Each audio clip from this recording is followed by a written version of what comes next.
কুষ্টিয়া আমার শ্বশুর বাড়ি। আমির হামজার সাথে আমার সম্পর্ক গালাগালি, যাকে সবাই বাংলায় শালা বলি।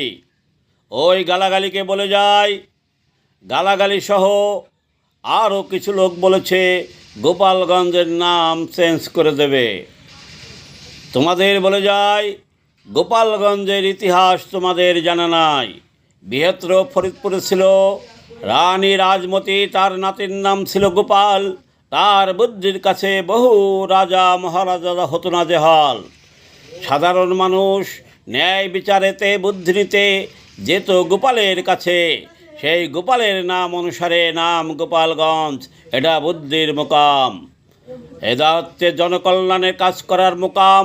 তাই বঙ্গবন্ধু শেখ মুজিবুর রহমান মহামানব, অলিদের ওয়ারিশ, বাগদাদ থেকে এসেছিল ধর্মপ্রচারে আব্দুল আওয়াল শেখ।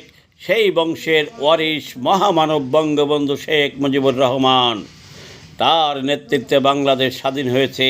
সাধারণ মানুষের কল্যাণে সে জেল জুলুম ভোগ করেছে নজিরবিহীন।